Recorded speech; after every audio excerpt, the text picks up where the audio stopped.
Welcome to class number 1 in the series of emergency preparedness classes for multi-dwelling units.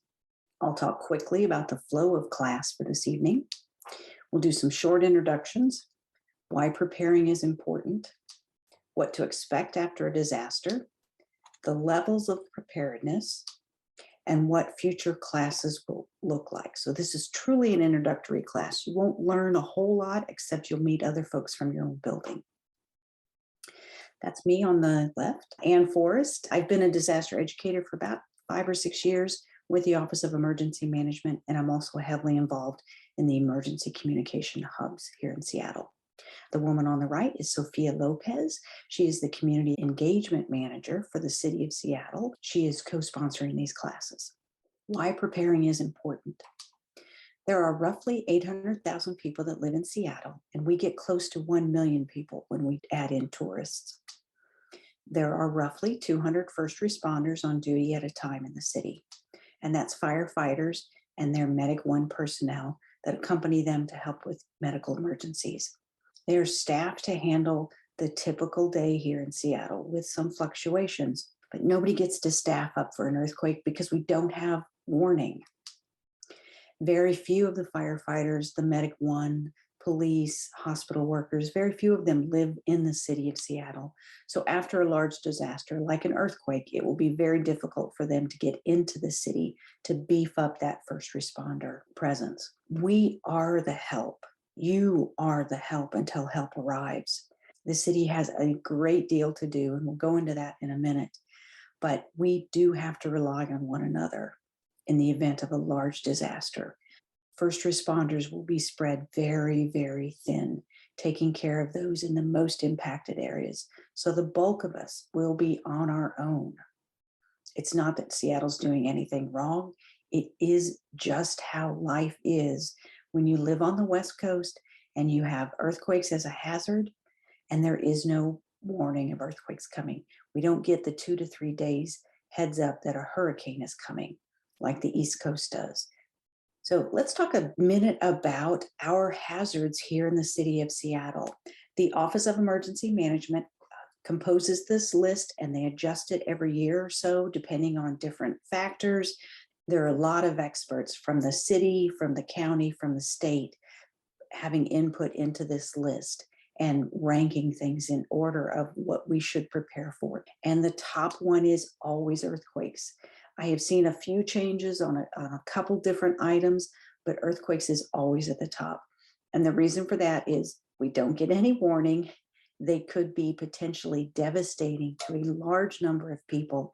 And so many of the services we all depend on will be impacted if there is a large earthquake. So earthquakes is always at the top of the list. It's the hazard that I will talk about consistently throughout this series of classes, because if you're prepared for earthquakes, you're prepared for so many more of the other items on this list. Let's concentrate on earthquakes and have confidence that we'll be able to write out any of the other ones on the list. So what to expect after a large earthquake? Medical responses. The amount of healthcare that is needed and the amount of healthcare that is available will be mismatched. So there will be a lot of hurt people. They're going to have to deal with their injuries themselves. And that's where neighbors come in. Traffic will be impacted greatly. It will be from debris falling into the road and not allowing traffic to pass. The buses, the mass transit lines, those are all instructed to shut down and stop running until we know that the path forward is safe. Cars will be abandoned because people won't be able to move around in them. So the city will quickly come to a halt as far as transit is concerned, as far as your ability to drive around the city. So that will be greatly impacted. All the pipes that run underneath the ground will be impacted. I always say when the earth shakes, pipes break. All the water pipes running underground, all the sewer pipes running underground could potentially break and leak. Running water and sewage being taken away from our homes, our apartment buildings, that will be greatly impacted after an earthquake. Communication, it's going to be difficult to communicate with those you love, either within the city or outside of the city. We'll talk about that. So communications will be down. Power will be disrupted. Cell phone towers and Wi-Fi will go down, more than likely, at least for a time. Hospitals will be overwhelmed with those needing help. And then stores, the ones that can stay open, will be drained of their resources really quickly. People will panic buy. It's what we all do. We did it in COVID. We're certainly going to do it after an earthquake. Don't count on rushing to the store to buy the food and water you didn't store away in your household. Let's talk about this pyramid. I love this pyramid because I think it's very graphic and I think it really does a good job of explaining how we will respond after a disaster. So these are the levels of preparedness. You'll notice that the bottom level is the items that you and your family need to take care of. And that includes water and food. There are not stockpiles of water and food scattered throughout the city that we can open up after a disaster and help ourselves. That is not the city's plan. They've tried that before. It did not work. The city is expecting every household that possibly can to store away enough food and water, and that's 2 weeks worth for your household members. More if you can, certainly more if you can, but 2 weeks will be a great help to you as well as your entire neighborhood. And then any medications you're going to need, make sure you have at least 2 weeks worth, if not a month.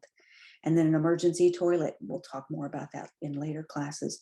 So all those items should be stored and available in your own home, wherever that is. And let's talk about you and your immediate neighbors, because that's the next place to look for help, is those immediately around you. You can look out for one another. You can tend one another's cuts. You can support one another. You can provide information about what you should be doing, or what could we be doing, or how do we solve this problem together. You can coordinate cooking. That is a fabulous way to lean on your neighbors and support one another after a disaster, because cooking is going to be very difficult if there's no natural gas and if there's no electricity to your stove. How are you going to heat up meals? Cooking together in a crowd as neighbors will be very, very helpful. Again, we'll talk about that in a future class.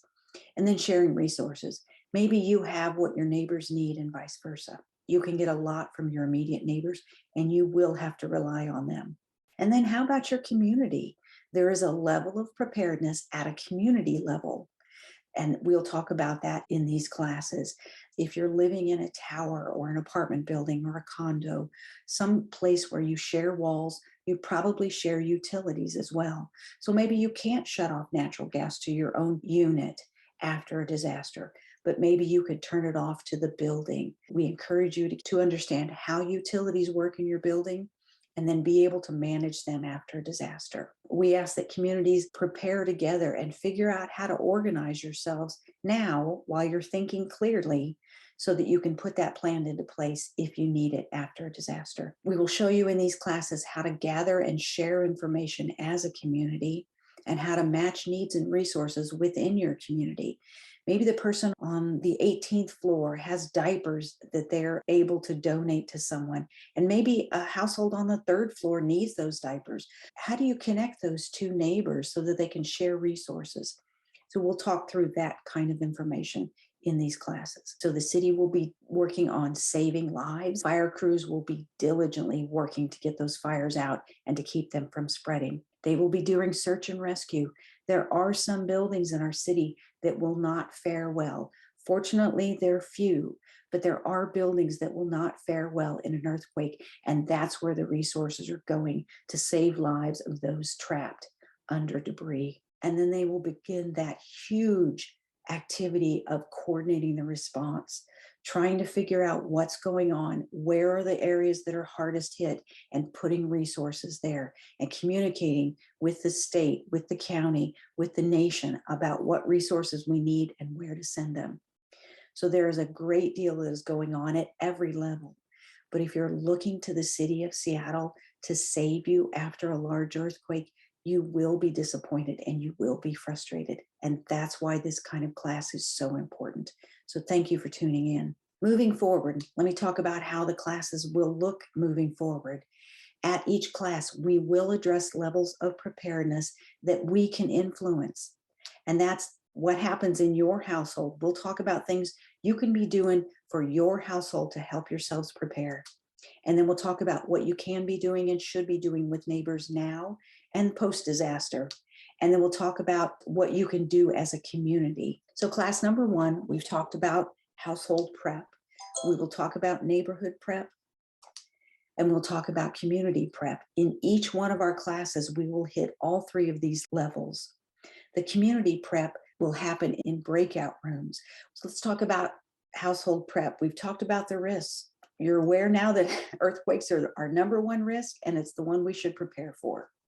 And if you're prepared for earthquakes, you're prepared for many of the other risks that we face here in Seattle. What to expect? Expect the worst. Expect that every single service that you count on, whether it's driving, communicating, going to the store, flushing the toilet, all those services have the potential to be severely disrupted. So that's what we should expect. Plan for the worst, hope for the best. Obviously, you've heard me say city resources will be spread very, very thin. With the neighborhood prep, you are the help until help arrives. You are the helping person for your neighbor, and they are that person for you. It's not your Aunt Louise that's in Ohio. It's not your sister who lives in Renton. It's not your brother-in-law in Vancouver. It is the people that live next door to you. You can't rely on family if they don't live with you or next door to you. You have to rely on neighbors. And what I'm going to encourage you to do through the rest of this class is talk to your neighbors and invite them to class. We will be sending out an invitation that you can print, slip it under your neighbor's door, talk to your neighbor in the laundry room, in the hallway, in the elevator. Please get more folks to join these classes because you're only as prepared as your least prepared neighbor. And then we're going to break out into the breakout rooms in just a moment. I'm going to ask you to do introductions. And then leaders within your building will start talking about the plans in place, or what do they think the plans should be, and start educating everybody on how to respond after a disaster for your particular situation. Regardless of what building you're in, you can make a good plan to help everybody figure out what to do and to be safe and keep everyone as healthy as possible after a disaster. Briefly, let me talk about class number 2. We've got some good stuff coming up. How to ride out an earthquake. Do you know what to do if an earthquake strikes in the middle of the night and you're in bed? Tune in next week and find out. What if you're driving? What if you're in a grocery store? What if you're at the movies? All those things will be discussed. I have a list of smartphone apps to download that actually are helpful after a disaster.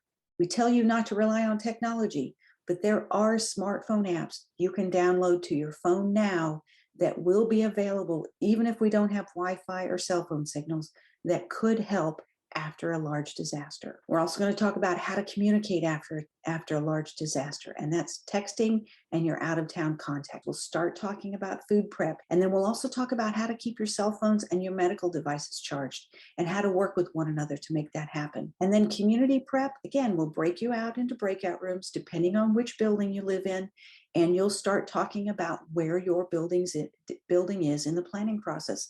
For everyone on the call tonight, for everyone watching the recording, your homework is to reach out to other people, reach out to those neighbors, encourage them to come to class or watch this recording, and tune in next week. Hang on for just a moment. I will summarize what was talked about in each of the breakout rooms for the different buildings. So thank you for tuning in. In the ENSO group, we talked first of all about our building. Because it was built in 2009, it's up to incredible fire standards. And from an earthquake perspective, it's on rockers and the central core is really strong. So we're going to make it through really an earthquake really well. We also talked about what a lovely teacher Anne was. The content was great and she's super relaxed about it. So people felt really comfortable talking about where they really are. Some people are super prepared and some people, honestly speaking, haven't done a thing yet. And we talked about that in a very relaxed way. And we thought one of the things that we thought about was having floor captains. We thought if each floor, if we all know each other on the floor, whenever there's an emergency situation, be it a fire or an earthquake, we'll go to each other and check on each other and see how we're doing, and we can help each other. As well, there's going to be a control central on the 6th floor.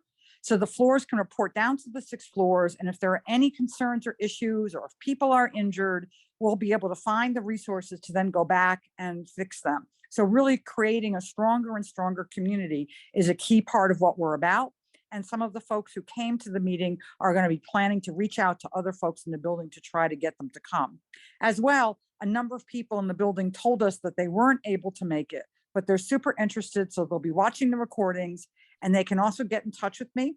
and we will do a personal run through in their unit and talk with them step by step about how they want to do preparedness.